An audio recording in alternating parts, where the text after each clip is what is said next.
this is an iHeart podcast. Guaranteed human. What if mind control is real? If you could control the behavior of anybody around you, what kind of life would you have? Can you hypnotically persuade someone to buy a car? When you look at your car, you're going to become overwhelmed with such good feelings. Can you hypnotize someone into sleeping with you? I gave her some suggestions to be sexually aroused. Can you get someone to join your cult? NLP was used on me to access my subconscious. Mind Games, a new podcast exploring NLP, aka Neuro-Linguistic Programming. Is it a self-help miracle, a shady hypnosis scam, or both? Listen to Mind Games on the iHeartRadio app, Apple Podcasts, or wherever you get your podcasts. You can scroll the headlines all day and still feel empty. I'm Ben Higgins, and If You Can Hear Me is where culture meets the soul. Honest conversations about identity, loss, purpose, peace, faith, and everything in between. Celebrities, thinkers, everyday people, some have answers, most are still figuring it out. And if you've ever felt like there has to be more to the story, this show is for you. Listen to If You Can Hear Me on the iHeartRadio app, Apple Podcasts, or wherever you get your podcasts. I'm Amanda Knox, and in the new podcast, Doubt, The Case of Lucy Letby, we unpack the story of an unimaginable tragedy that gripped the UK in 2023. But what if we didn't get the whole story? Evidence has been made to fit. The moment you look at the whole picture, the case collapsed. What if the truth was disguised by a story we chose to believe? Oh my God, I think she might be innocent. Listen to Doubt, The Case of Lucy Letby on the iHeartRadio app, Apple Podcasts, or wherever you get your podcasts. This is Special Agent Regal, Special Agent Bradley Hall. In 2018, the FBI took down a ring of spies working for China's Ministry of State Security, one of the most mysterious intelligence agencies in the world. The Sixth Bureau podcast is a story of the inner workings of the MSS and how one man's ambition and mistakes opened its vault of secrets. Listen to The Sixth Bureau on the iHeartRadio app, Apple Podcasts, or wherever you get your podcasts. Hi, everybody. Robert Evans here, and my novel, After the Revolution, is available for pre-order now from akpress.org. Now, if you go to akpress.org, you can find After the Revolution. Just Google akpress.org, After the Revolution. You'll find a list of participating indie bookstores selling my book, and if you pre-order now from either of these independent bookstores or from AK Press, you'll get a custom signed copy of the book, which I think is pretty cool. You can also pre-order it in physical or in Kindle form from Amazon or pretty much wherever books are sold. So please Google AK Press After the Revolution or find an indie bookstore in your area and pre-order it. You'll get a signed copy and you'll make me very happy. The Dollop crossover special event, week 3 of our Henry Kissinger series, and the stress is getting to everyone. David and Gareth fighting viciously. I've been quite calm. I just when I'm attacked. Constantly. Like Henry Kissinger, I am attempting to maintain a balance of power between you and the state of detente. You get it. Mm-hmm. You have the answers. Yes. Our podcasts are now bombing Cambodia. Finally, a show that I relate to. Oh boy! Well, this is week 3. Can y'all believe we're already in the home stretch of this series? Is it week 3? Yes. Wow. Episodes 5 and 6 living today. Together for 3 weeks. I know. Most podcasts don't make all of the guests live together, but how do they do it? What do they do? Yeah, I think with like the internet. I'm gonna have to look that up in my dictionary. Yeah. I've enjoyed our time here. I've really I don't want to leave. So I mean, but it's, we should. I got to go back. Dave has a family. We could do another couple of episodes on Henry Kissinger, but let's just do one a year for the next 5 years. There we go. We'll just be like a reunion show.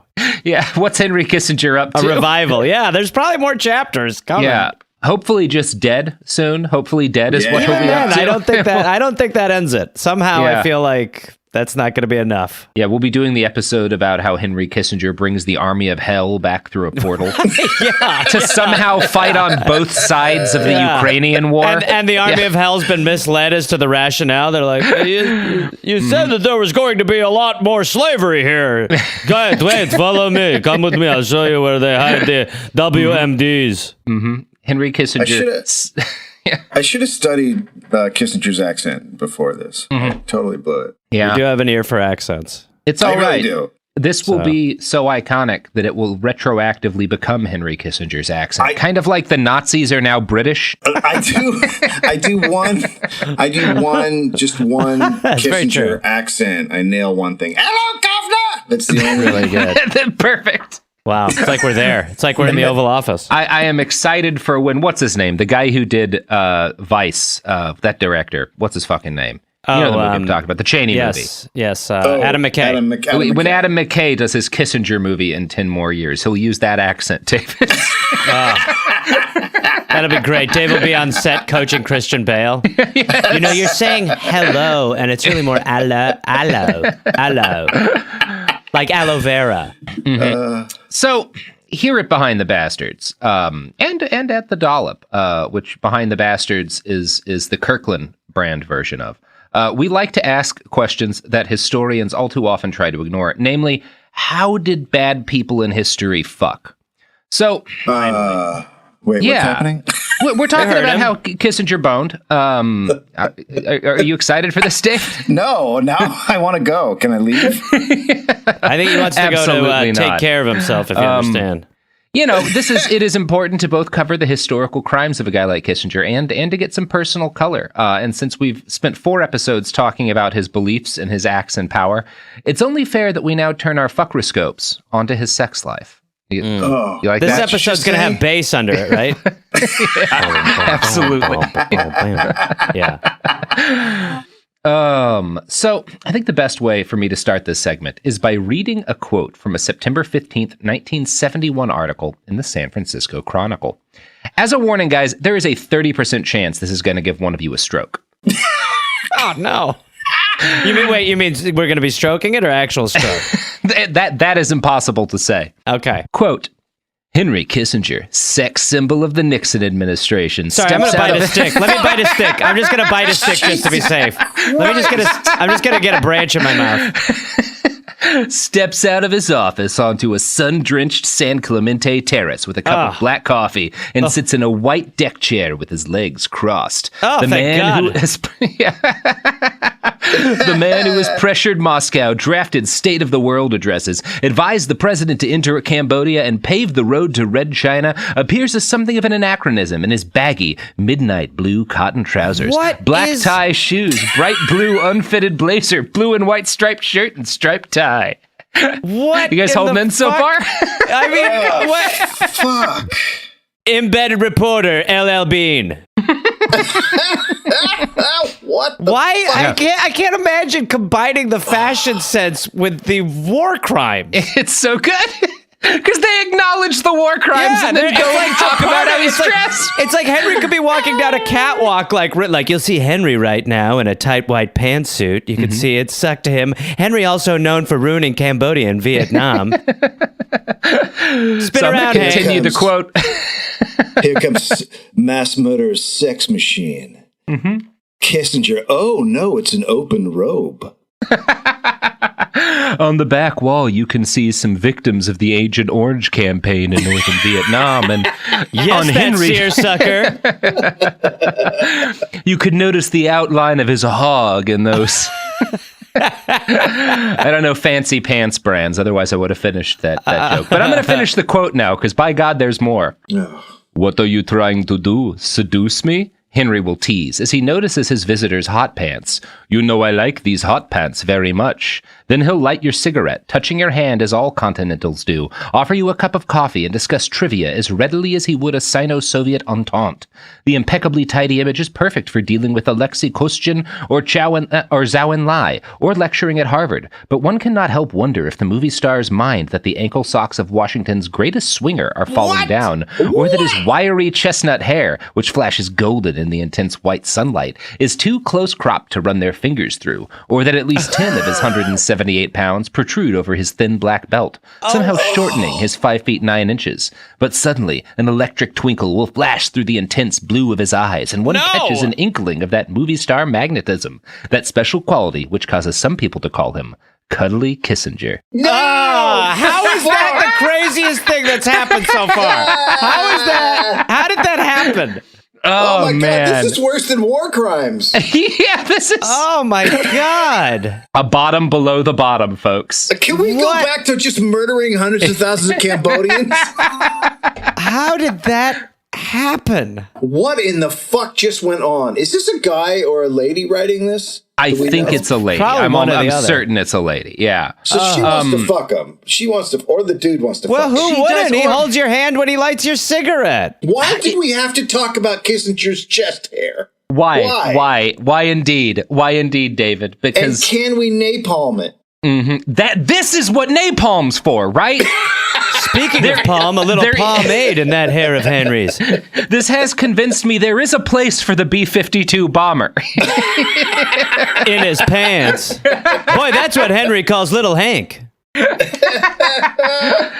the fuck? Bafflingly, almost impossibly, it is not hard to find articles written at this exact sexual tenor. And unfortunately, I would love to tell you guys that I'm sure this was like a satire or a joke, but people were weirdly serious about this kind of shit. In 1972, and there's no way you're ready for what comes after this part of the sentence. What? In 1972, the Playboy Club hosted a poll of the bunnies and asked them who was, quote, the man I would most like to go out on a date with. Henry Kissinger was number one. Oh, what the fuck? God. What in the fuck? No.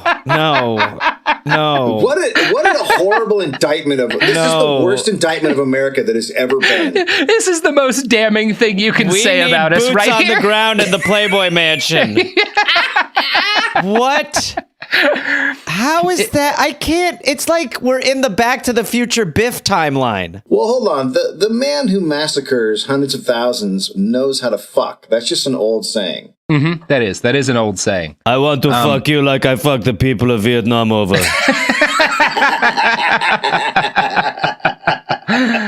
So once the first few articles about Henry Kissinger's, sex symbol etude dropped, Kissinger himself started being questioned by reporters about the phenomenon. His standard reply became one of his most famous quotes. "Power is the ultimate aphrodisiac." Ugh. I mean, people are attracted to psychos too. Like Ted Bundy had like a fan club, and I've been compared to Jeffrey Dahmer a number of times, looks wise, which has always been a pleasure. And you're both very handsome young men. And yes, thank you so much. And both still in the primes of our youth. Absolutely. But you feel like there is a separation with him and what. It just seems very like a very strange connection. It's baffling. Other than that, here's the sad thing. We're going to get to this. It's not just that he's powerful. And the other thing about him that makes women so attracted to him is bleak in a surprising way. But we'll get to that. So famous women loved being spotted on Kissinger's arm. One night he was sighted at the Trader Vic's in the Los Angeles Hilton, flirting and holding hands with Jill St. John, who played the very first Bond girl. Fuck? What? Come on! He dated the first James Bond girl. Come on! The Hague! He needs to be in The Hague. Yeah, and so does Jill St. John, to be honest. Jill St. John fucked that little fucking murder troll. Well, that is so horrifying. Put a pin in that part, but... Who goes from Bond to Murder Munchkin? I mean, Bond is kind of a murder, but he's a good guy. He was. Yeah. Come on, always the good guy. So while they were out on this date, Jill St. John and Kissinger were spotted by Ann Miller. Ann was a dancer, famous dancer at the time. She approached Kissinger and, quote, in a friendly way, these are the words of biographer Walter Isaacson, criticized him for having fun in public while our boys in Vietnam are getting their heads shot off. Kissinger responded dourly, "Miss Miller, you don't know anything about me. I was miserable in a marriage for most of my life. I never had any fun. Now is my chance to enjoy myself. When this administration goes out, I'm going back to being a professor. But while I'm in the position I'm in, I'm damn well going to make it count." I mean, really avoiding the central accusation. At no point does he acknowledge that is an unfair thing he's doing. He's just like, look, come on, even us, psychopaths need to have some fun. Yeah, and it's. I mean, It's nice to hear someone like approach him and say something like that too. Yeah, and of course she approached him for not doing right by our GIs, and as opposed to not doing right by millions of Cambodian and Vietnamese and Bangladeshi. It's a morsel. Laotian, civilians. But it is a morsel. I did something similar to the lead singer of the Counting Crows. I went up to him and said that his band was bad, and they drove me crazy. So Your band's a war crime. You know, Dave, you might have had more of an impact if you'd criticized him for playing his music while our boys in Vietnam are getting their heads shot off. Oh, man. You would have had some trouble parsing that out. Sir, are you okay? Yep, up here playing your jam band while our boys in Vietnam are out there dying in the mud. Face down in the muck. How dare you? I think you have the wrong person. You're the Counting Crows. I know what you did. Something about a parking lot. That you are edging up on my favorite conspiracy theory, which is that the Tonkin Gulf incident was engineered by the Counting Crows in order to sell albums several decades later. Well, we know it was. We know absolutely. That's a fact. That seems proven at this point. So, biographer Walter Isaacson describes Kissinger as having, quote, the boyish glee of a senior on prom night and the twinkle of a middle-aged rake. He regularly had, quote, striking blonde women come with him into the White House on lunch dates so he could show them off to his colleagues, telling a coworker on at least one occasion to eat your heart out. So he's very much like bragging to other dudes about the fact that being Henry Kissinger has turned him into a sex symbol. He just had a gun and he was like, no, literally, eat your own heart. So it was known that Kissinger's notorious temper could be somewhat offset by tossing young women in front of him. When his staffers fucked up and had to give him bad news about a scheduling issue, they'd send the youngest female secretary they had to go and give him the news. The White House press office used Diane Sawyer for this purpose. Oh, my God. Eventually, the two started dating. Oh, my God. Fuck. I mean, Jesus Christ. She should not be allowed to still be doing news. I mean, I know, right? You need to have your news license revoked. Do you think he just comes pure poison? Oh, yeah, it's like sarin gas. Yes. It's just like a gas slowly releases. Yeah. We could harness Henry Kissinger's cum to get Europe off of Russian crude.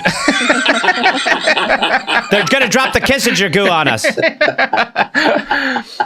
Diane Sawyer later told New York Magazine, quote, the power of Henry working a room is still seismic. All of a sudden, everybody wants to step up their game and say something he'll find interesting or funny. And, I don't know how much of this is just like he's clearly a charismatic man, right? He clearly has... It feels like it's dinner for schmucks, and he's like the rube. Like, it feels like it's not just doing like this as a bit. Everyone's just doing a bit. Like, it's just like it's incongruent with the person that I see and hear about. That you're like, oh my God, if you could get in a room with Henry Kissinger, just get right next to him. You will not leave his side. Yeah, not only obviously he's sexy. Obviously he's sexy. Who wouldn't want to fuck Henry Kissinger? Of course, who wouldn't want to? Now, this is all profoundly upsetting, but it gets bleaker. So, if Walter Isaacson, who's probably Kissinger's best biographer, if Walter Isaacson is correct, the reason all these women liked hanging around Henry wasn't just that he was powerful. And no, it was not that he had, incredible dick game, which I'm sorry for saying that in the context of Henry Kissinger. Don't ever Thank you. Say Thank that you. again. I appreciate it. We just lost. I appreciate it. We just plunged in the rankings. I believe that's a fireable offense. I'm going to quote now from Kissinger, a biography by Walter Isaacson. Kissinger's secret with women was not all that different from his one with men whom he wanted to charm. He flattered them, he listened to them, he nodded a lot, and he made eye contact. But unlike the way he was with most men, Kissinger was exceedingly patient with women who wanted to talk. Very few men in the 1970s actually listened to women, according to Betty Lord. Henry talked to you seriously and probed for what you knew or thought. He was someone who could and would make a Jill St. John feel intelligent or a Shirley MacLaine feel politically savvy. Next to Ingmar Bergman, he is the most interesting man I have ever met, said Liv Ullmann. He is surrounded by a fascinating aura, a strange field of light, and he catches you in some kind of invisible net. Over long dinners at public places, he would listen with sympathy while women talked about themselves, their lives, their hopes, and even sometimes their slightly wacky New Age philosophies. He would call them on the telephone late at night and talk for an hour or more at a time. He was a great friend, especially a telephone friend, always there when you needed him, said Jill St. John.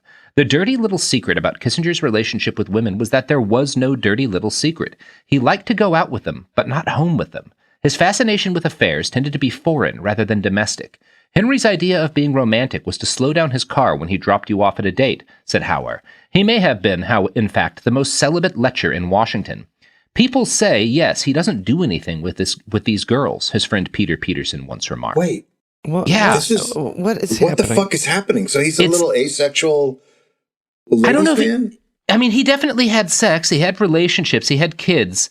But I think the being seen with women, the being seen as a sex symbol I don't think he had a particularly high sex drive. I don't think he's going out and like fucking his way through like famous people. I think he likes being seen in public with beautiful women. And I think beautiful women, number one, he's safe. Like he's not gonna pressure you for anything. And number two, he'll actually listen to you. Like he's good company. It's an extremely low bar. So, it's really bleak, right? There is like something to that. You know, it's like he's doing. Yeah, I think that even now with guys, like when I'll hear like guys talk, you're like, yeah, it's like just be respectful, and it'll probably get you like. I mean, it at least makes you not an asshole. Yeah. I mean, he's. You know what it is? I think. The women in this situation are getting something out of it, right? Being with Henry Kissinger gets you in the news. It raises your profile. He's extremely famous and powerful. And you get taken maybe even more seriously, you know, as a woman who's a journalist who wants to be seen as kind of intellectual. Being around Henry Kissinger, he's a very serious public intellectual. It's good for your career. And also, he's just, men in power were so much worse than they even are now, that he was like the best dude in that world you could hang out. He's kind of like it's almost like a Batman villain again, in the sense that like he's this evil piece of shit, but yet he is also able to hold a conversation and not be a prick. And you're like, wow, who could pull off such opposing forces? Yeah. He treats women like humans. That's his magic. Yeah, literally that is his magic. He will look a woman in the eyes. Yeah, he is makes the only Jill St. John feel smart. The guy is a magician. Yeah, he is the only man in power in Washington D.C. who will like sit down with a woman and listen to what she has to say. Right, and as a result, he is the primary sex symbol of 1970s Washington D.C. Is so low. I mean, it's incredible. It also, again, it comes down to what we've talked about before with him, which is media normalization, and how it is just once you kind of create that bubble, most people just acquiesce, and then you're just like, you know, you kind of like Diane Sawyer's just like, oh yeah, well people don't throw bricks at him when he's outside, so he's okay. Now, Isaacson's gives an example of a typical relationship, Kissinger's friendship with Jan Golding, who's a New York socialite he dated from 70 to 71. She was 22. He's like 50. And Kissinger had been given her name by given her name by Kirk Douglas. Oh, Jesus Christ. Kirk Douglas is the fucking hookup in this case. Oh, my God. So Henry calls her one day without warning and asks if she wants to come out for dinner. When she flew down to D.C. to meet him, she was met at the airport by one of Kissinger's military aides, who drove her to a fancy club where he was dining. The two sat down to eat, and midway through dinner, Henry got a phone call and stayed away for 40 minutes. When he came back, he apologized and said that the Secretary of State had needed his advice. But whenever he was present, he paid close attention to her, and he asked her opinion on issues of the day. She found the overall experience heady. The two dated for half a year without any romance ever developing. Isaacson writes, quote, only once did they go back to his apartment, and when they arrived, an aide was there fielding telephone calls. By Golding's count, the phone rang 40 times. You couldn't do anything romantic in that place, even if you were dying to, she recalled. Who's dying? Nobody's dying to. She wants to get fucked by the old weirdo. Oh. Yeah, she's into it. I must warn you, my cock is horned. Yeah. Yeah, she said, I just don't think Henry was interested in sex. When it came time to perform, well, I just think he was too preoccupied for it. He didn't have time for it. Power for him may have been the aphrodisiac, but it was also the climax. Oh my God, that's what he. God. I know, that's a line right there. That's what he was doing in the bathroom for 40 minutes. Oh, Henry. So on one occasion, Henry was more honest than usual with one of his female friends, Oriana Fallaci, who's an Italian author and a former World War II partisan. She's actually a pretty fascinating person. He said, quote, "When I speak to Lee Duc Tho, who is the Vietnamese negotiator for North Vietnam, I know what I have to do with Lee Duc Tho. And when I'm with girls, I know what I must do with girls. Besides, Lee Duc Tho doesn't at all agree to negotiate with me because I represent an example of moral rectitude. This frivolous reputation, it's partially exaggerated, of course. What counts is to what degree women are part of my life, a central preoccupation. Well, they aren't that at all. For me, women are only a diversion, a hobby. Nobody spends too much time with his hobbies." See, for a minute there, you're sort of thinking, okay, well, if he's getting something out of female accompaniment, then in a way that is, I mean, there's something kind of like, there is something kind of nice about the idea that a guy is just not like trying to fuck his way through, beautiful women. Like he is just enjoying the company of women. But then the more you kind of peel back, the more it just does seem to be like he's just backwards. He's a backwards person. Every part of him has just been rearranged. He's like a mannequin body of guts that fell down and was put back improperly. Now, the surprise Kirk Douglas cameo there may key you in on the fact that Henry was also very popular with the celeb set. During a party thrown for Gloria Steinem by the talk show host Barbara Hauer, Kissinger told those assembled, "I am a secret swinger." Now, yes, that's a thing he claimed. I like any hole. Maybe it's a joke. Yeah, that means he's saying he likes to fuck, but all the evidence we have is that he doesn't like to fuck. I think that's him myth making. I think that's him saying that. Yeah. I like to go around and touch the genitals of fucking people. Yeah, you go to a swingers party in D.C. and Henry's just there putting a finger on things. Is it okay if I penetrate both of you with the pinky rings? I get nothing out of this. It's fine. Don't worry, I'm cumless. So Kissinger missed the announcement that he'd been nominated for Secretary of State because he was on a date with Norwegian Oscar nominee Liv Ullmann. He took Candice Bergen out on a date when she was a young star. She later said that he gave her, quote, "the sense of shared secrets, probably the same set he gave every anti-war actress." Like he would act like, "Oh, I'm really against the war. I'm inside the administration, like trying to get us out of these things." Psycho. It's this like... Yeah, he's a psycho. I don't know what else to say about it. It's just, he's completely, everything we've heard is completely contrary to that. He's the fucking devil. Yeah. So, it's just psychotic. But also you have to credit, like, I don't think Candice Bergen is lying. I can imagine how you're not privy at that point in time to any of what we have, right? To any of this information we have about how much he was planning this, about what a two-faced liar he was. So maybe you believe, this man is so intelligent and is so like emotionally competent. I can't imagine him being the architect of these war crimes. He must be just, it's such a titanic system of evil and he's fighting alone to bring it down. And like, it must be why Hillary Clinton still hangs around him. He's like, look, I had nothing to do with any of that, Hillary. Don't worry. We'll talk about that, Gareth. Okay. Oh, great. Oh, God. So I'm going to quote next from Niall Ferguson's Kissinger. Quote, "For the press, the story was irresistible. The dowdy Harvard professor reborn in Hollywood as Cary Grant with a German accent. When Marlon Brando pulled out of the New York premiere of The Godfather, its executive producer Robert Evans unhesitatingly called Kissinger, and Kissinger obligingly flew up despite blizzard conditions and a schedule the next day that began with an early morning meeting with the Joint Chiefs of Staff to discuss the mining of Haiphong Harbor and ended with a secret flight to Moscow. A reporter asked, Dr. Kissinger, why are you here tonight at the Godfather premiere? Kissinger responded, I was forced. By who? By Bobby Evans.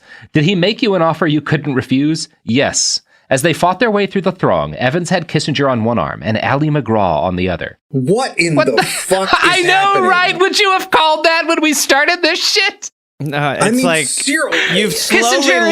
you've lulled us into this being okay. Mm-hmm. Because at the beginning, absolutely not. But now, I mean, imagine, honestly, like a war criminal on a red carpet going like, look, I didn't want to. Obviously, I want to stay in South Vietnam.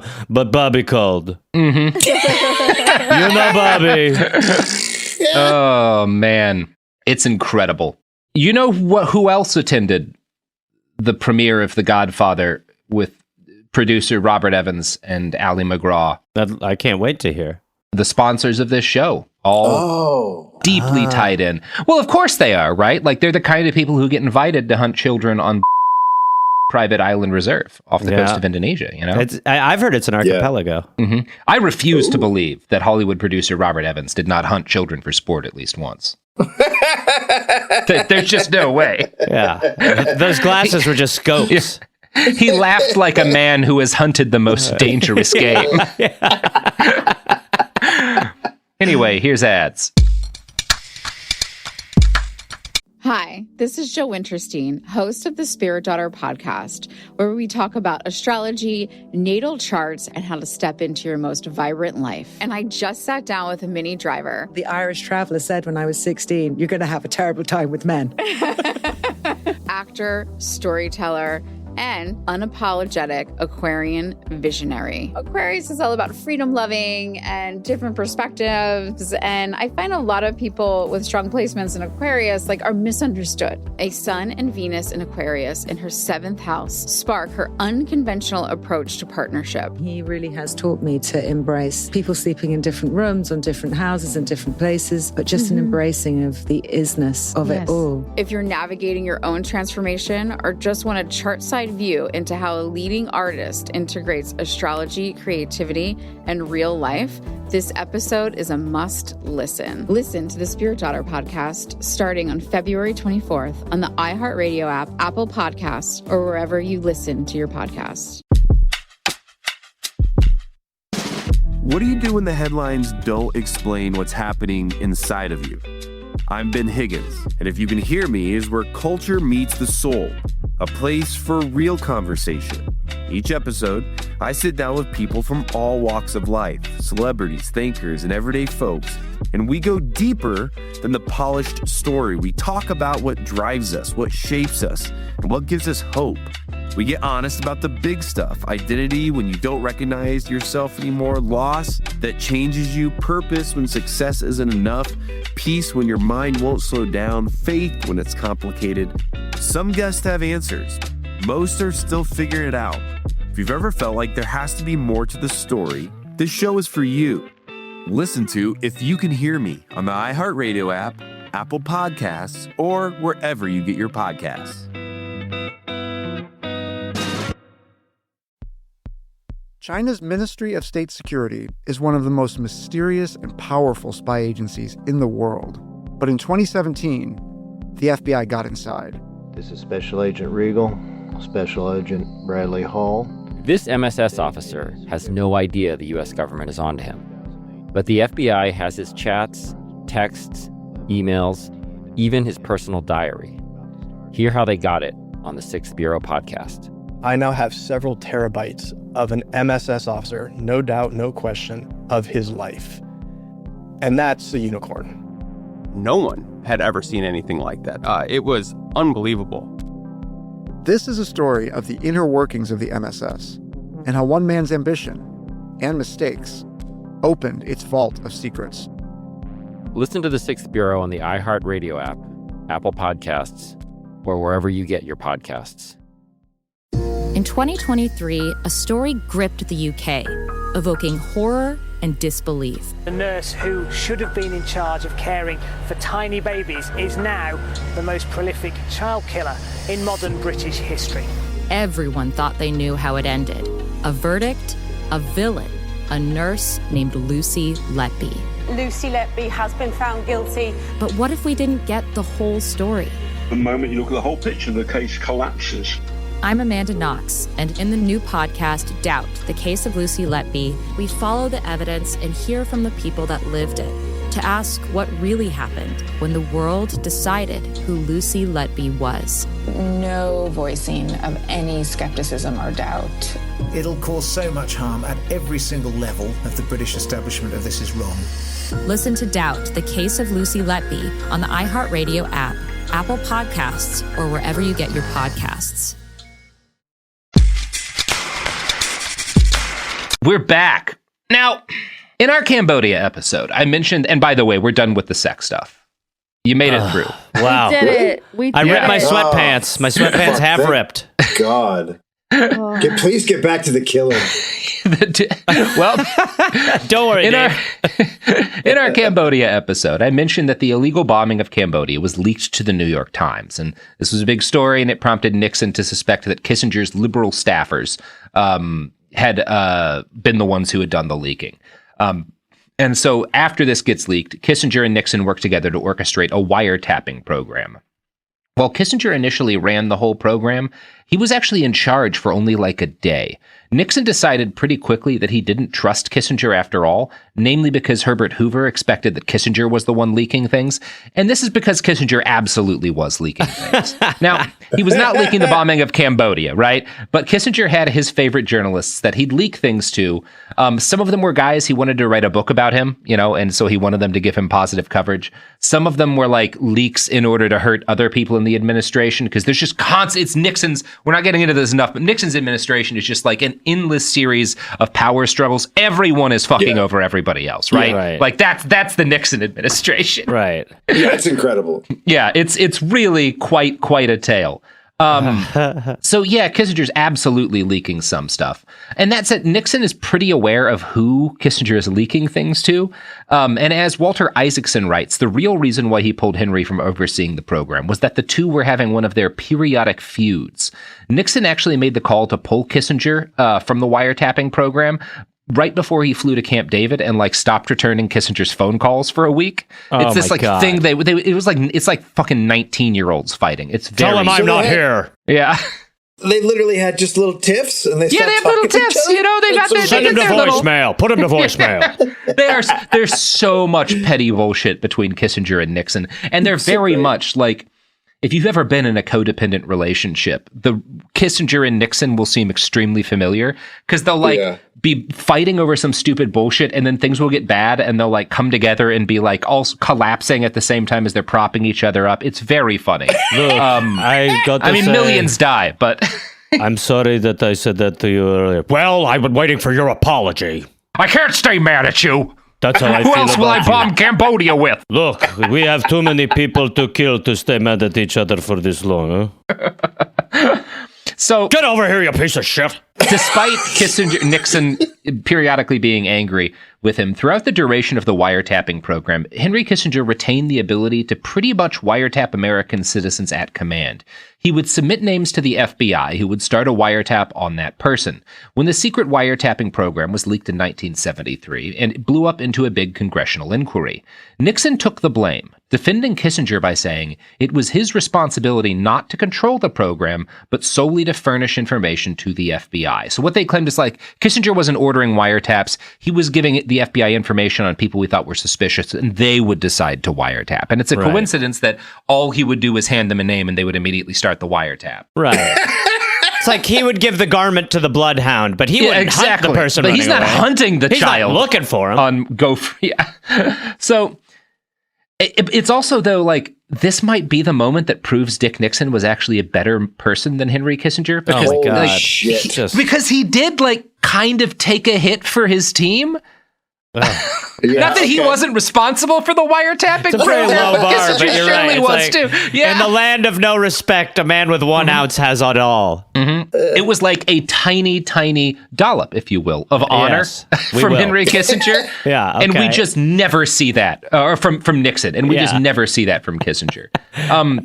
It's kind of like saying that a cheese grater is better to fuck than the blade of a jigsaw, but it's something. Boy, that got really upsetting. Well, no, now that I think about it, I mean, if someone laid it on the table, gun to your head, you'd be like, right? Yeah. Well, let's hand me that cheese grater. Yeah. Let's grate this cheese. What do we say, gentlemen? I'm going to drop trout. Let's get grating. So here's how the secret wiretapping program worked. Kissinger and another Nixon dude, I think it was Haldeman, would submit names to the FBI, which the FBI viewed as requests, right? The transcripts of that person's conversations then would all be sent to Kissinger's desk. So he got direct transcripts of every wiretap personally. and he would decide what to bring to Nixon. He wasn't the only guy. Because again, Nixon had multiple like people kind of competing through this program, right? Right. He's like the head writer. Yeah, exactly. Yeah. So James Adams, head of the FBI's intelligence division, later told a biography that he did not think there was, quote, more or less wiretapping under Nixon than under previous presidents.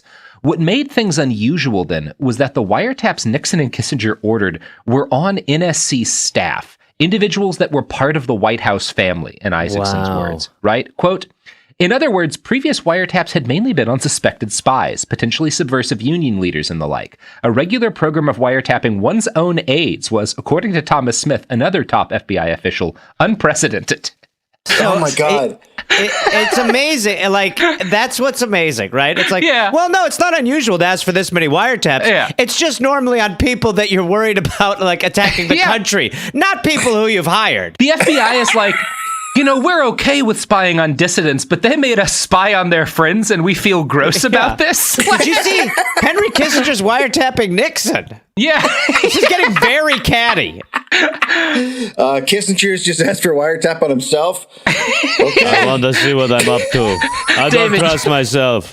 You were joking, but you have accurately predicted where the story goes. No! What the fuck? What? This is such a weird chapter of American political I don't trust history. me as far as I can throw myself. Oh my God, I am such a fucking asshole. Look at what I was saying. Oh my God. So these wiretaps were all considered legal at the time. Although the Supreme Court did later determine that they were illegal, it was kind of like one of these, at the time they were legal, and because of how gross they were, the Supreme Court was like, you know what? No. And thankfully the U.S. never wiretapped people again. That's the end of it. That's the end of it. Mm-hmm. Famously. That's why Edward Snowden is famous, for his reveal that no one was ever wiretapped again. That's why we don't know who Edward Snowden is. Yes, famous private citizen living in Ohio, Edward Snowden. Pull a name out of the air. Random guy. So a tremendous amount has been written on the subject of the wiretapping in the Nixon administration. I'm not going to go too into detail on it because, as sleazy as it is, wiretapping your friends doesn't quite measure up to war crimes. Like, it's gross, but it's also not that gross in context. It's just super weird. Yeah. Yeah, it's just like weird. It's a weird thing about them. There is something I should read here that reveals something meaningful about Henry's character. William Safire was a New York Times op-ed columnist and a Nixon speechwriter. He later said that Kissinger was, quote, capable of getting a special thrill out of working most closely with those he spied on the most. So, like, Safire's attitude is like, he was doing this mainly because he thought it was, like, kind of hot to be wiretapping a guy that he was working next to. This is how he orgasms. Yeah. Finally. It's the power thing. It's the power thing. Yeah. He knows he loves that he's like fucking over someone he's just hanging out with and talking to, and they don't know. It's like Sliver. He gets like like this crazy thrill out of it. Yeah. He knows secrets about them. Like, oh God, it's so fucking weird. I'm going to wiretap that ass. So he gets like, that quote from Kissinger, power is the ultimate aphrodisiac. It's usually translated to him being like, that's why women are so into me, right? Because power turns people on. But I think it literally means that like he kind of gets off on exercising power, right? Like 100%. That's his thing. Oh my God. I can even fuck my friends over. It is also worth noting that Henry wiretapped himself. Once he took office, he had a secretary. I was kidding! I know, but it happened! Robert! Once he took office, he had a secretary listen in on all of his calls and take memo notes on his conversations. He also had a series of what are called dead key extensions added to phones. These are keys that were secretly added to phones in his office so that his secretaries and aides could like press them to listen in on calls without other people knowing and take notes on the calls. When Nixon would call Kissinger drunk, slurring his words, Kissinger would like wave all of his people and be like, get in here, get in here, get in here. Like, pick up the phone. It's like Ghostbusters. We got one. And then he would make faces making fun of the president while his like aides listened in. Okay. I mean, just take that's the coolest thing about him. I'm on his side now. Take a step back and realize that Henry Kissinger is making fun of the wiretap he's called on himself while he's talking to the president who's blackout drunk. It's something else. While a war is happening. Not to minimize how fucked up, the current administration to the previous administration was, but by God, America still has not reached the Nixon peak of craziness in the White House. We've gotten it in like pieces, but we've little never bits had the here full and there. company. We've never had like the full team together again. Yeah, you can't. It's really hard to compete with Dick Nixon and Henry Kissinger. And I mean, I'm talking about ahead of his time. Oh my God. His stuff ages great. Oh, man. So Kissinger also used the transcripts he made to attack his coworkers and reinforce his loyalty to the president. When his colleagues said something to him that he knew Nixon would hate, or when someone made a comment agreeing with Kissinger on an issue, he would pass those notes from his secret conversations on to the president. So he would hand the president like a transcript of a call he'd had with like a thing underlined that made Kissinger look good. Oh my God. From Kissinger, a biography, quote, William Sapphire, who dubbed the transcripts the Dead Key Scrolls, said he once saw Kissinger altering one to shore up a point he wanted to make to the president. He had been chewing out a reporter from the Christian Science Monitor for writing a story that was unfavorable to Nixon. In doing so, he also tossed in occasional complaints about the perfidy of Secretary Rogers. Since he was planning to send the transcript to the president, Sapphire said, he had taken a draft and edited it, adding to the fierce loyalty of his own remarks. So he would like mark it up to make him like be more of a kiss ass to Nixon. I mean, fucking incredible. Nixon's also like hammered. It's like, how hard do you have to work to like convince this guy? You know what I mean? Yeah, hand him a Mai Tai. Like it's easy. Here you go. This is from Trader Vic's. Like, you're my best friend. I love you, Henry. I've never had a closer friend than you, Hank. Look at how much of your bitch I am. The existence of these transcripts was revealed by the Washington Post in 1971, but Kissinger insisted they were just for the president's files. In reality, he used them as notes to write his 2 books that he published after leaving power.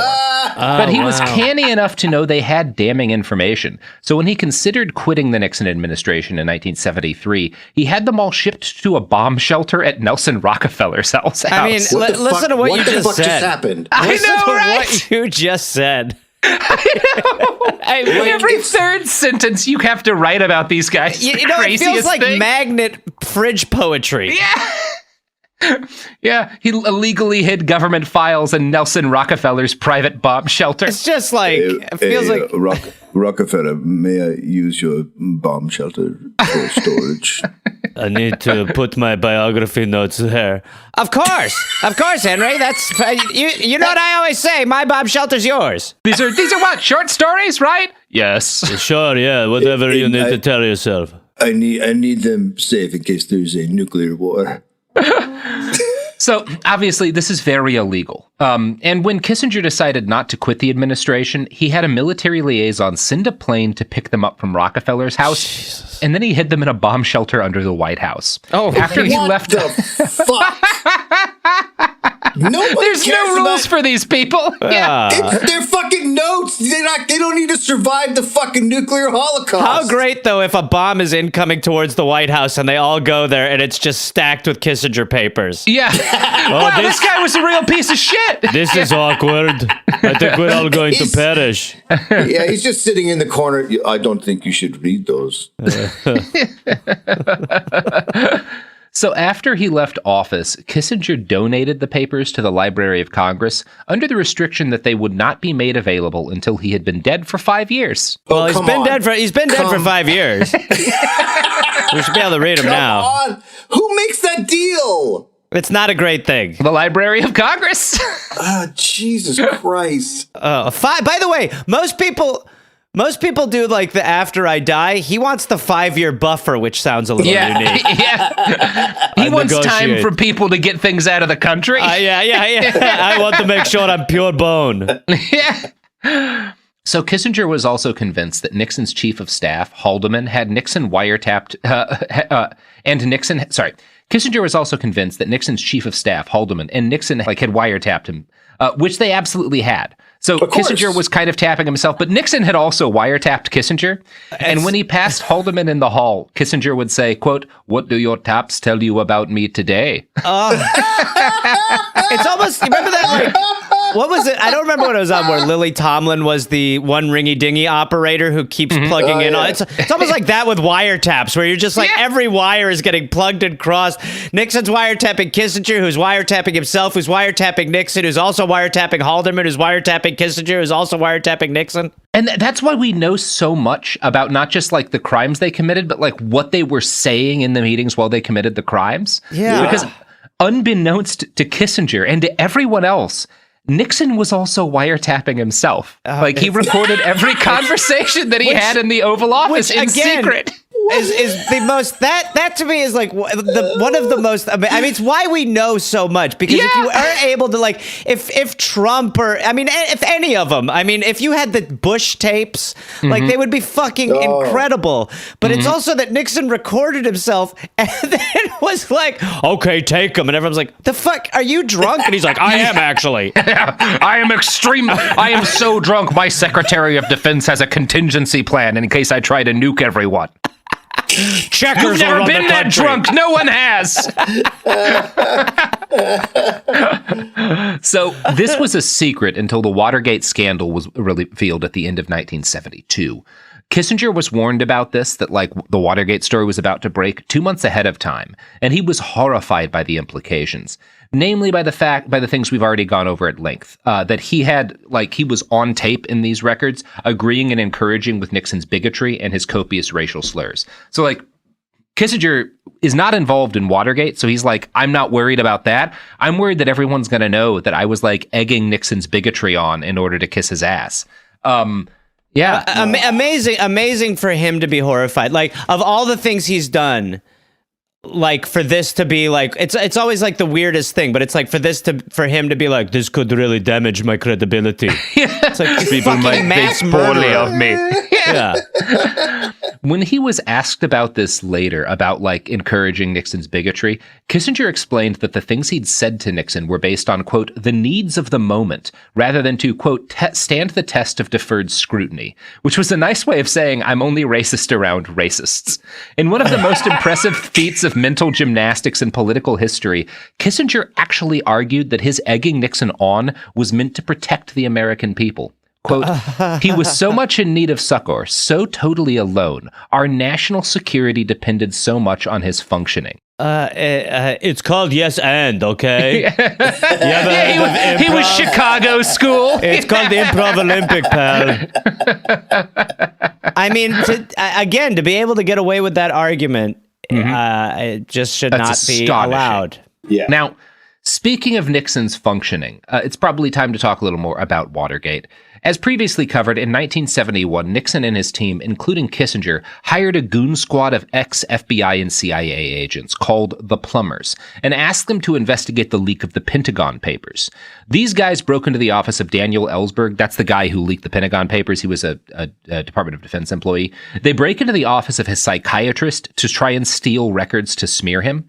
In 1972, one of the Plumbers, G. Gordon Liddy, was transferred to the Committee to Re-elect the President. The acronym of this organization was literally CREEP, because satire has never happened even once. Like, It's impossible. Nope. It's over. It's over. Liddy's team executed a wide-ranging plan to illegally spy on the Democratic Party, which ended with them breaking into DNC headquarters in the Watergate building in D.C. and bugging the phones of staffers. They got arrested almost immediately. Like, that night, they get busted, right? That's, like, when this all starts. And so that's what, like, the fact that this, like, the Watergate scandal and public knowledge starts is, like, these guys getting arrested doing a break-in. Keys a crime reporter named Bob Woodward in on the case. He was not a political journalist. He was, like, a crime beat DC reporter. But he hears about this break-in, and he's like, something's fucking going on here. And he winds up making, contacts with a guy who we eventually, like decades later, learned was the associate director of the FBI. That's Deep Throat, famously. This guy gives him information. And the Washington Post under Woodward and Bernstein, right? He has a partner in it too. Like, they're both doing very good journalism here. They start dropping articles at the tail end of 1972, and a trial over the break-in starts in 1973, January, right after Nixon wins re-election. While Woodward and his partner, Carl Bernstein, were running down leads, they got in touch with another FBI guy and asked him, hey, who kept authorizing all of these wiretaps? That FBI guy said, well, Henry Kissinger. In a lot of cases, it's Kissinger. He's like our main guy calling us. So Woodward calls Henry Kissinger, who plays dumb at first and then tries to blame Haldeman for the wiretapping. Woodward asked, okay, well, is it possible you were the one doing the wiretapping, Henry? And Kissinger says, I don't believe it was true. Woodward asked... What? Yeah. It's such a weasel answer. He's 4 years old now. Woodward asks, is that a denial? And Kissinger responds, I frankly don't remember. I mean, it's kind of like, it is kind of like nice to see the genesis, because the I don't remember thing is just utilized so much now. Yeah, so it's like one of the first, like, where you're just like, I think if I just say I forgot, I can get away with this shit. Yeah, you can imagine a young Bill Clinton reading this news story and saying, I'm not sure why, but I think I'm going to take notes on this. I remember ejaculating, but I don't remember how that come to be. It's also, it shows you like how insulated they were in their psychotic little dome, that once they actually take their tactics out in the real world, people are like, yeah, that's a crime and we have you. They're like, oh, shit. Fuck! Whoopsie! Fuck! The president's drunk! So Kissinger admitted after that line of questioning that he might have given the FBI the names of some people who had access to leaked documents, and, quote, it's quite possible they construed this as an authorization.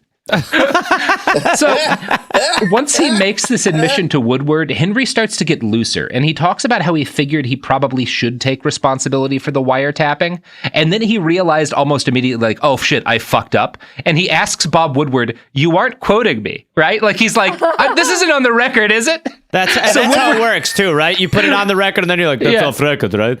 Woodward says, of course this is on the record. Like, what the fuck? Like, I never said this was off the record. What's wrong with you? Yeah.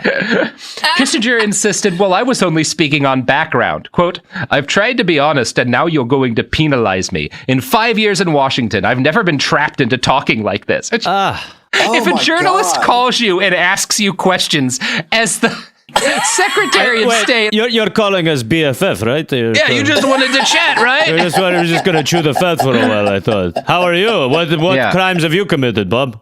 It's fascinating. It's so dumb. It's so dumb. And it shows what fucking tame little pricks the entirety of the White House press corps were, right? Yeah. Because Kissinger 100%. thought he could get away with this. Yeah. And he finally encountered, like, an actual journalist for the once. Yeah, right. Like, and just like 30 seconds with Woodward, and he's blown wide open. And he cannot handle it. Yeah, he's just pissing his pants, crying. He's like, you know what it is? Have you seen those videos of like those fucking those Tai Chi champions who are like in those videos fighting their students where they're just like flipping everyone around the room, throwing them, and then like they fight an actual MMA fighter who just like takes them down in 13 seconds. Yeah. It's like how Seagal fights where it's Steven Seagal. Dare I say Putin's judo? Yeah. It is. This is the moment for Kissinger. That's like when Steven Seagal got choked out by Jean LaBelle and shat his pants. All right. Hey, I'm the star here. I didn't think this could happen. Come on now. We play fake. Next, from Kissinger, a biography, quote, Woodward wondered what kind of treatment Kissinger was accustomed to getting from the press. He consulted Murray Marder, the kindly, soft-edged diplomatic reporter who covered Kissinger for the Post. Well, Marder admitted, Henry was regularly allowed to put statements on background after he had made them. I mean, it does. And what's so frustrating is that it's like, you know, they've all kind of learned from the mistakes of this time in ways where it's kind of the same shit. I mean, everything is kind of a fluff piece. You're allowed to be in the White House press corps if you ask softball questions. Yeah. You know, it like this was like a major fuck up.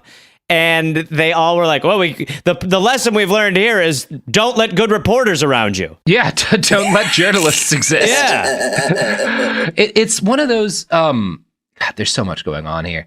It really is. This is like we are peaking. There are ways in which, like, there are times when journalism does work that way, right? When I am, like, sitting down and talking to, like, a fucking dissident or a protester, someone who, like, might be targeted by the state or by, you know, fucking fascists or whatever and murdered, and they like say something and then later are like, oh, can I take that off the record? I'm worried that's going to like reveal me. Yeah, of course. Like, I'm not going to like... Yeah, you could get killed. But like, it should never work that way for cabinet level fucking government officials. Yeah. Right. They can't, if you agree ahead of time to make something off the record, that happens. That's like a thing that occurs, although I think that's problematic too. But like, they don't get to just take something off the record retroactively. That's not how it works. Yeah. But, and I mean, they just... All they care about is access, so they don't care about the actual story. They just want to talk to them again. Yeah, they want to keep getting access. It is. It's like it needs to be a group of people need to say that this is all fucked, but instead they're like, oh, what a great cocktail party. And Woodward, to his credit, there's critiques to make about Woodward later in his career, but to his credit, Woodward's like, I don't give a shit about access. I'm trying to take down a president. Like, I could give a fuck who I piss off here, Like, So Nixon eventually took the fall, as we've covered, but the issue was brought up again in 1973, when Kissinger went through his confirmation hearings to become Secretary of State.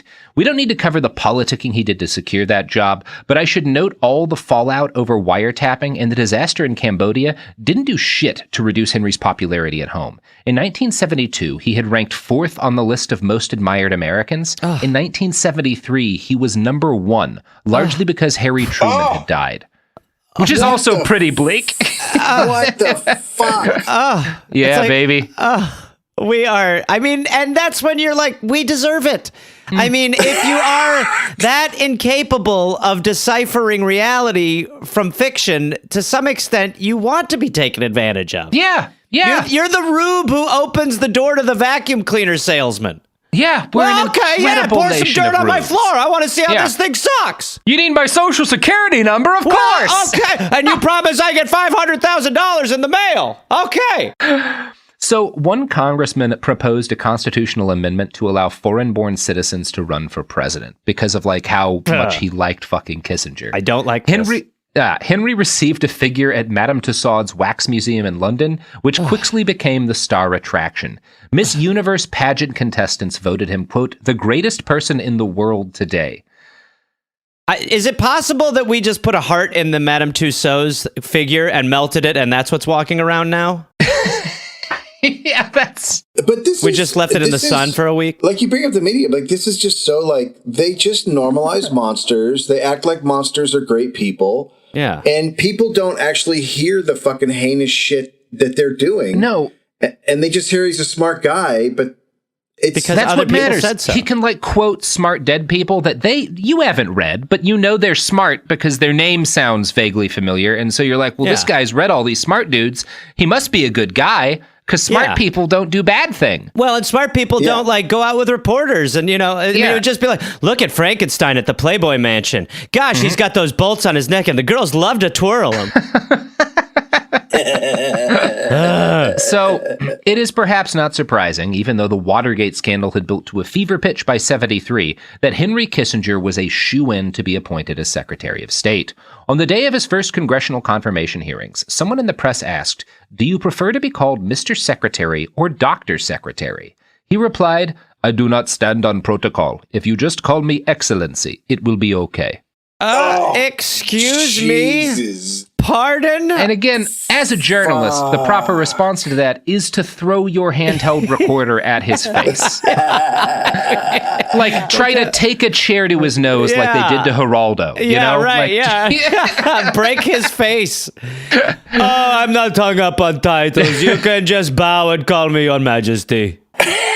So Kissinger was extremely nervous going into the confirmation hearings because, again, Nixon is being torn apart for Watergate right now, and he was expecting that he'd be interrogated about all the shady wiretapping he'd done. Sure. But as it turned out, all he had to do was lie and say he'd never recommended wiretapping. Everyone decided that was fine, and he was confirmed as Secretary of State, 78 votes to 77. Jesus fucking Christ. And here's the thing, even among the people who voted against him, there was not always strong antipathy.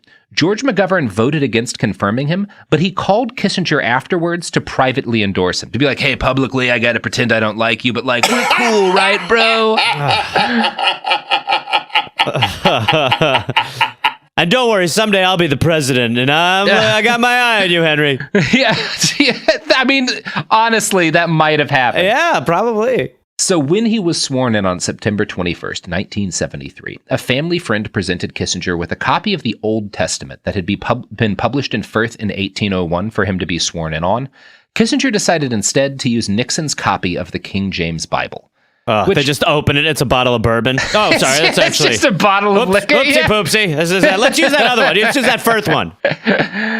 So, alas for Dick Nixon, 74 was an even worse year for him than 73 had been. In July of that year, 3 Southern Democrats on the House Judiciary Committee announced that they were voting to impeach him. On August 5th, a transcript of taped conversations between him and Haldeman was released, which proved his involvement in the cover-up of the Watergate break-in and proved he'd lied under oath. This was the nail in the coffin. On August 7th, Barry Goldwater told Nixon he would not survive an impeachment vote. Nixon had already made the decision to leave. He met with Jerry Ford, his vice president, and told him that he was about to be president. He urged Ford to keep Kissinger on as his Secretary of State. Then Nixon made his big announcement to the American people. Next, from History.com, after the speech, Kissinger accompanied Nixon to his living quarters one last time. History is going to record that you were a great president, Kissinger assured Nixon. Henry, the president said, that will depend on who writes the history. Can you imagine a wasted Nixon showing Gerald Ford around like, so this is the vodka. You probably put that in your Wheaties in the morning. This is pineapple. You should eat this with cottage cheese every day. Now, here's a Dick Nixon secret. If you pour a little Diet Coke in the bourbon, they can't tell you're getting drunk at 9 in the morning. When you're confused, just nod. When you're throwing up in the toilet, say something disagreed with you and it's diarrhea. The Secret Service agents have to let you puke down their sleeves. That's what I've been doing. This is the vodka room, and this is the vodka room, and this is the vodka room. This drawer here's for letters and things like stamps like that, and this is the drawer you can puke in, but just bend over and pretend you're looking for something. I'm going to be honest. I've been shitting in the fireplace a lot. It's hard to find the bathroom when you're turned in the oval. Look, if you're worried, just lift this cushion up. This chair's actually a toilet with wheels. Sits behind the desk. Trying to think what else. These are laws. You can wipe your ass with them. By the way, this is all being recorded. Everything is. Wait, this chest here is actually a tape recorder.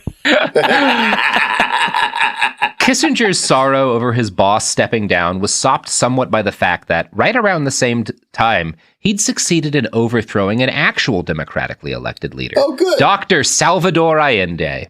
Now... Oh, fuck! This makes me mad. Yeah. We're not going to talk about this in a lot of detail because we have gone into detail on the coup against Allende in both our episodes on the Dulles brothers and on the School of the Americas. It's just like not... This is the thing to like cut out of our Kissinger story because we've covered it a lot before. But I will give an overview of Kissinger's involvement. For the listeners who maybe aren't familiar, Robert. Yeah. So I know we are all on the same page, but you're Gareth's or whatever. Salvador Allende was a socialist-y dude who was elected in 1970. Like all kind of socialists the U.S. overthrows, he was not nearly as radical as they pretended he was, but he was like solidly left-wing. The U.S. backed a military coup that overthrew him in 1973. Allende committed suicide and was replaced by General Augusto Pinochet, who tortured and murdered tens of thousands of people over the next 17 years. So I'm going to be brief here, and I'm going to read a summary of Kissinger's role in that kerfuffle from the Transnational Institute. Less than a week after Nixon received the disappointing news about the presidential vote, he decided to annul the Chilean vote. A quote widely attributed to Secretary of State Henry Kissinger explained Nixon's morality. I don't see why we need to stand by and watch a country go communist due to the irresponsibility of its people. The issues are much too important for the Chilean voters to be left to decide for themselves. I mean, like, you need to be like so far gone to be comfortable speaking in that way. Yeah. Yeah, that's ghoulishly evil. I mean, it's just like you could come up with a version of that would also probably sound effective, but to basically be like, look, the people have fucked up voting. They've wrongly voted. Oopsie poopsie. We can. We'll do it for them. We'll figure out. I mean, we'll take care of this. Again, United States policy, pretty much. All the time in perpetuity. Yeah, and it's good. Yeah. And after the bloody coup that Kissinger and Nixon endorsed, Kissinger pushed to recognize Pinochet's coup government and offered economic aid. He pressured international lending organizations to lend money to the new Chilean government. Yeah, he sucks. This is a bad thing that he did. You can hear a lot more about it. And honestly, Kissinger was involved, but like the Dulles brothers were a much bigger part of this specific thing. So check that out in our Dulles brothers episode. All this with Raquel Welch on his arm. Jill St. John, I love the way you... Actually, the woman he does marry, Nancy McGuinness, who is also a fairly prominent person, is a huge fan of the overthrowing of the Chilean government. Oh, yeah, Henry. His wife is like more hardcore right-wing than he is. Come to bed. Tell me about how you ignored the will of the Chilean voters, Henry. Oh, yeah. So I don't know much about the working relationship Henry had with Jerry Ford. Honestly, like they didn't spend a lot of time together. We're not going to delve super deep into it. There were like too much to talk about still. There is one thing I want to note about his relationship with Nixon. Like for the first several years that he's working with Nixon, he's desperate to go to Camp David. Anytime the president invites him, he's excited to go. But then when the Watergate thing is going on and Nixon feels isolated and alone, Kissinger spends like the whole Watergate hearing time jetting around the Middle East and stuff doing diplomacy. And Nixon begs him like, do you want to come hang out at Camp David with me? And Henry's like, oh, buddy, I'd love to. But you know, sounds so great. I just got so much work. I'm swamped over here with stuff, you know. It's like he's such a worm. Right. Gosh. It's amazing that there's a moment at this where you're like, oh man, Dick, he did you dirty. Yeah. That's not, you like were such a good like friend to him. A little bit of sympathy for Nixon. Like, do you want to come to summer camp David with me? I can't. I could really use a friend. I broke my arm. I can't get any merit badges or anything this summer, my mom said. So. Oh man, it's amazing.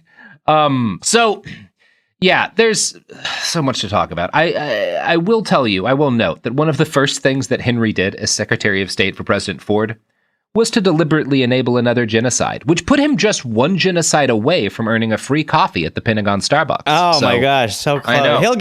He's close. He's close. He's close. Oh. We're going to talk about that. But you know what we got to talk about right now? Products and services that support this podcast. Finally. Hey, including Starbucks. Commit 5 genocides and Starbucks will fund a 6th if it reduces the price of coffee beans. Make sure it's a venti. Hi, this is Joe Winterstein, host of the Spirit Daughter podcast, where we talk about astrology, natal charts, and how to step into your most vibrant life. And I just sat down with a Minnie Driver. The Irish traveler said when I was 16, you're going to have a terrible time with men.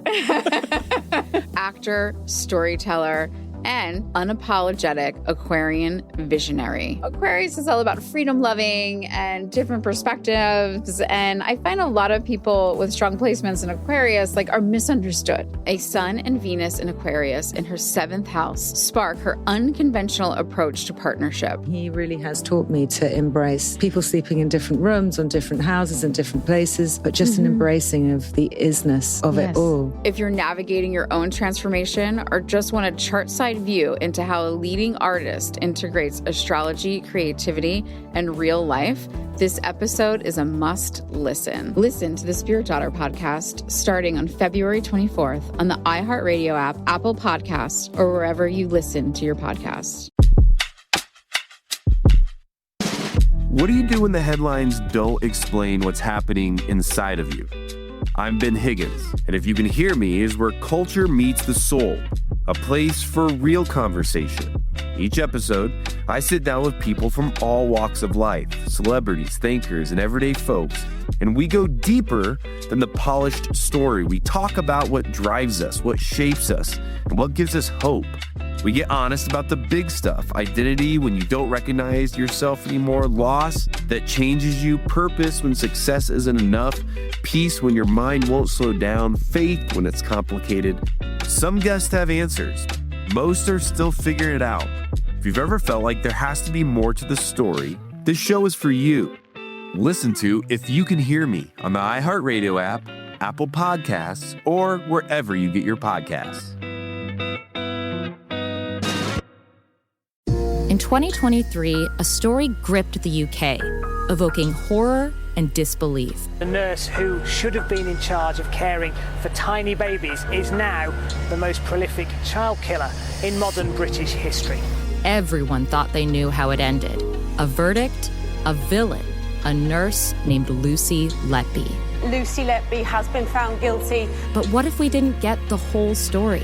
The moment you look at the whole picture, the case collapses. I'm Amanda Knox, and in the new podcast, Doubt, the Case of Lucy Letby, we follow the evidence and hear from the people that lived it to ask what really happened when the world decided who Lucy Letby was. No voicing of any skepticism or doubt.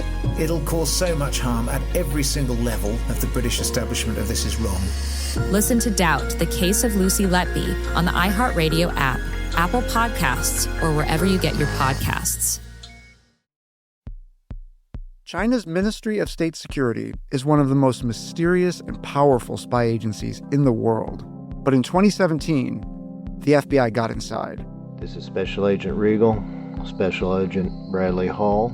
This MSS officer has no idea the U.S. government is onto him. But the FBI has his chats, texts, emails, even his personal diary. Hear how they got it on the 6th Bureau podcast. I now have several terabytes of an MSS officer, no doubt, no question, of his life. And that's a unicorn. No one had ever seen anything like that. It was unbelievable. This is a story of the inner workings of the MSS and how one man's ambition and mistakes opened its vault of secrets. Listen to the 6th Bureau on the iHeartRadio app, Apple Podcasts, or wherever you get your podcasts. Oh, we're back. So in 1969, the U.S. conspired with the Indonesian dictator Suharto to encourage the illegal annexation of West Papua through what was called the Act of Free Choice. This was a shameless propaganda exercise, which allowed the United States to pretend democracy, rah, you get the idea. Behind-the-scenes support by the U.S. at the UN allowed Suharto to solidify his control on West Papua. This led to 4 decades of genocidal policies, which have killed huge numbers of the Papuan population. 6 years later, Suharto had another fun idea. East Timor was nearby, and near the end of a 27-year-long process of being decolonized by Portugal. Having just been ruled pretty brutally in the name of capital, you won't be surprised to hear that the East Timorese people were somewhat sympathetic towards socialism. The leftist Fretilin Party began to gain ground as freedom grew near. In 1975, it had a brief civil war with the much smaller right-wing pro-Indonesian party. This freaked out Portugal, who pulled their last people out of the country during the fighting. Seeing the territory abandoned, General Suharto felt he had an opportunity. He and others in the Indonesian military began to complain to the Americans that East Timor might be used as a base for dastardly communists to inspire secessionist movements in Indonesia. It's just like, East Timor seems like it's going to be really bad. We got to kill them. We got to get rid of them. I don't like the sound of this. Over in East Timor, Fretilin, the Socialist Party, recognized the fact that they were in danger. They had their, we're in danger moment. Yeah. And they declared their independence on November 28th, 1975, so they could ask for help from the United Nations. Everyone ignored them. Japan, a major investor in Indonesia, twiddled her thumbs. Australia looked away. This left the United States as the only power that could potentially stop Indonesia from invading East Timor. Do we do it? What? Yeah, we did it. Yes. Everything's good now. They're doing great. They're flying cars. Yay, us again. Yeah, how many times do we have to be the heroes? Yeah. Another job well done for the United States. On December 6th, 1975, on the eve of the planned invasion, Gerald Ford and Henry Kissinger flew to Jakarta to meet with Suharto. The very next day, Indonesian land, air, and naval forces invaded. The timing is predominant enough that people have debated ever since whether or not Kissinger and Ford gave Suharto the green light here too. From a write-up in The Nation, Kissinger, who does not find room to mention East Timor even in the index of his 3-volume memoir, has more than once stated that the invasion came to him as a surprise, and that he barely knew of the existence of the Timorese question. He was obviously lying, but the breathtaking extent of his mendacity has only just become fully apparent, with the declassification of a secret State Department telegram. The document, which has been made public by the National Security Archive at George Washington University, contains a verbatim record of the conversation among Suharto, Ford, and Kissinger. We want your understanding if we deem it necessary to take rapid or drastic action, Suharto opened bluntly. We will understand and will not press you on the issue, Ford responded. We understand the problem you have and the intentions you have. Kissinger was even more emphatic, but had an awareness of the possible spin problems back home. It is important that whatever you do succeeds quickly, he instructed the despot. We would be able to influence the reaction if whatever happens after we return. If you have made plans, we will do our best to keep everyone quiet until the president returns home. Micromanaging things for Suharto, he added, the president will be back on Monday at 2 p.m. Jakarta time. We understand your problem and the need to move quickly, but I am only saying it would be better if it were done after we returned. Worst case scenario, I'll just say I never said this and nobody will ever have a transcript if they said anything. I mean, to be scheduling it like a golf day. Can you crack down on the independence and freedom of these people and engage in a genocidal war? Like, once we're back, there's a lot going on. 3:45 or like 4 on Monday would be great. Tuesday, if you can wait, would be unbelievable for us. Tuesday would really help. Like, that's a lot of time. Yeah. I thought it was a workout. Yeah, that's right. Yeah, there's a lot of U.S. fuckery in fucking Indonesia. I'm sorry, I'm not going to hear this, gentlemen. That's enough of that talk, please. It's the greatest country on earth. You do have that giant Indonesia and the United States shaking hands over a burning East Timor tattoo over your heart. Well, I would hate for that. That's speculation, and please cut that out. Sophie, can we make a note that should not be included in the episode? It seems a little incriminating. So Suharto's troops, when they invaded East Timor, which they did, were equipped with the finest U.S.-made weaponry. Under the Foreign Assistance Act, such materiel could only be provided to nations who would use it exclusively for self-defense. When this was brought up to Suharto, when this was brought up to Kissinger, and he was asked whether or not selling arms to Suharto had violated the act, Kissinger responded, "It depends on how we construe it, whether it is in self-defense or it is a foreign operation." Back in D.C. on December 18th, in a meeting whose minutes are now declassified, Kissinger admitted that he knew that he and the United States were violating the statute from the nation. An even more sinister note was struck later in the conversation when Kissinger asked Suharto if he expected a long guerrilla war. The dictator replied that there will probably be a small guerrilla war, while making no promise about its duration. Bear in mind that Kissinger has already urged speed and dispatch upon Suharto. Adam Malik, Indonesia's prime minister at the time, later conceded in public that between 50,000 and 80,000 Timorese civilians were killed in the first 18 months of the occupation. These civilians were killed with American weapons, which Kissinger contrived to supply over congressional protests, and their murders were covered up by American diplomacy. So... I mean, we did it again. We did it again, guys. It really is like it's like a serial killer who just gets very comfortable with killing, gets kind of cocky about it, starts leaving clues, but in this case, there's no cops chasing anyone. There's nobody who's really trying to solve the case. It's like if the Unabomber left his name on every package. Yeah. And then everyone was like, this is okay. A return address. Yeah. Ted Kaczynski, Shack 9. Roughly 300,000 East Timorese civilians, roughly half the population, were forced out of their homes and into camps during the fighting. By 1980, the death toll was at least 100,000 and possibly as high as 230,000. Thomas Meany, writing in The New Yorker, has tried to make sense of this all. Kissinger's sign-off on the Indonesian President Suharto's genocidal campaign in East Timor was meant to signal that America would unquestioningly reward those who had decimated communists within their reach. In retrospect, the notion that everything America did would be duly registered and responded to by its opponents and friends seems like an expression of geopolitical narcissism.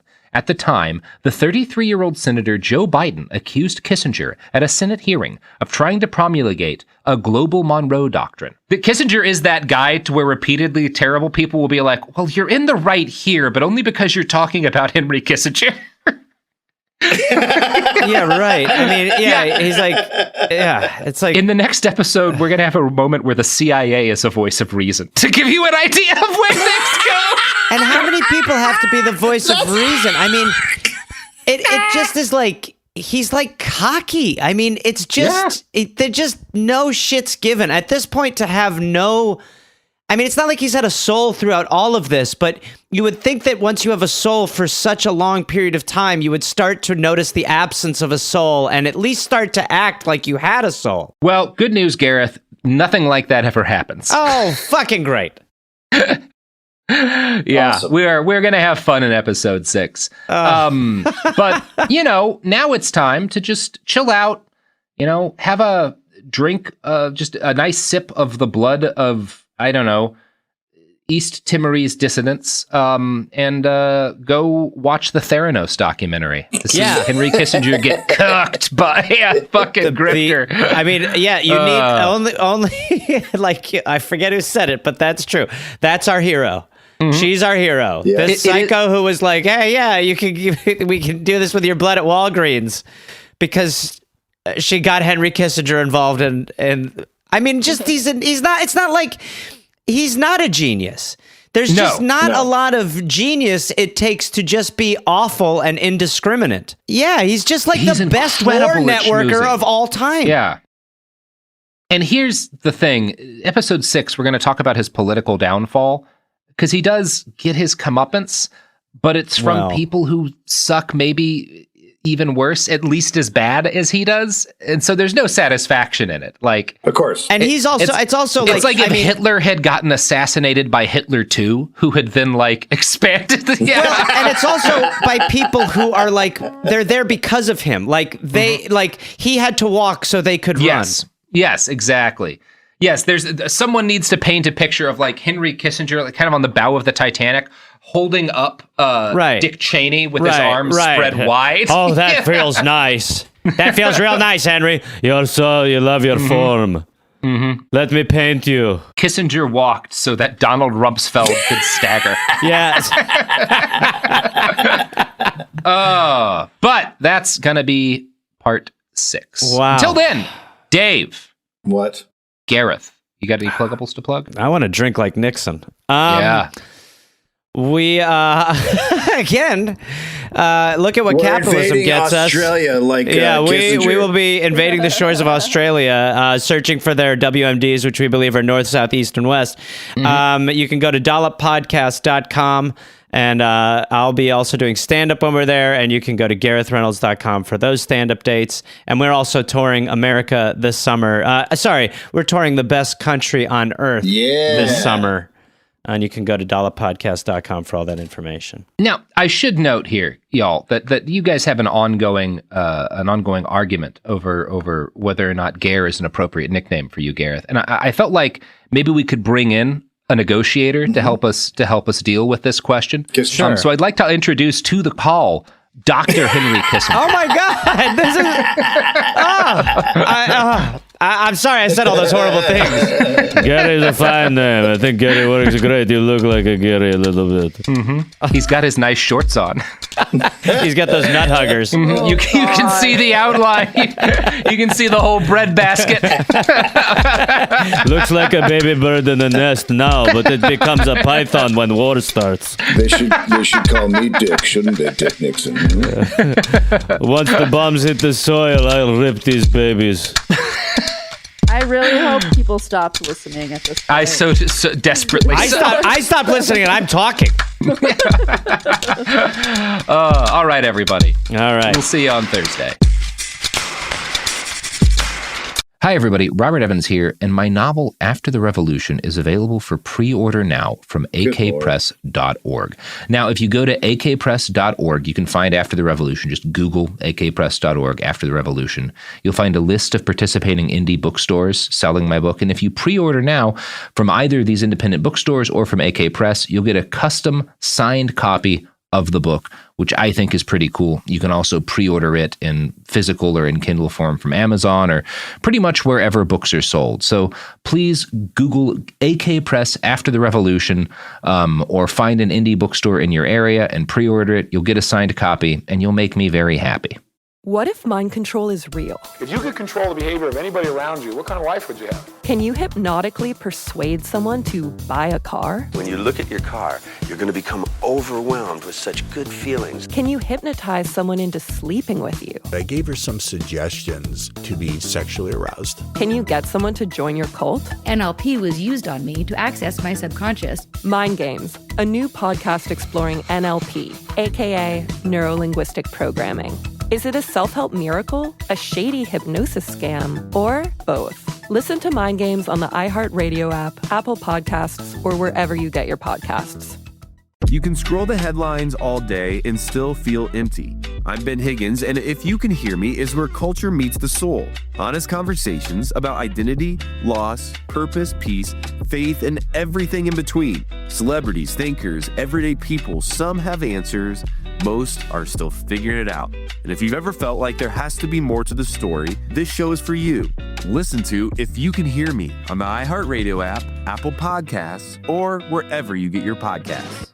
Hi, it's Jill Winterstein, host of the Spirit Daughter podcast, where we talk about astrology, natal charts, and how to step into your most vibrant life. And today I'm talking with my dear friend, Krista Williams. It can change you in the best way possible. Dance with the change, dance with the breakdowns. The embodiment of Pisces intuition with Capricorn power moves. So I'm like delusionally proud of my chart. Listen to the Spirit Daughter podcast starting on February 24th on the iHeartRadio app, Apple Podcasts, or wherever you listen to your podcasts. I'm Amanda Knox, and in the new podcast, Doubt, the Case of Lucy Letby, we unpack the story of an unimaginable tragedy that gripped the UK in 2023. But what if we didn't get the whole story? Evidence has been made to fit. The moment you look at the whole picture, the case collapses. What if the truth was disguised by a story we chose to believe? Oh my God, I think she might be innocent. Listen to Doubt, the Case of Lucy Letby on the iHeartRadio app, Apple Podcasts, or wherever you get your podcasts. This is an iHeart podcast. Guaranteed Human.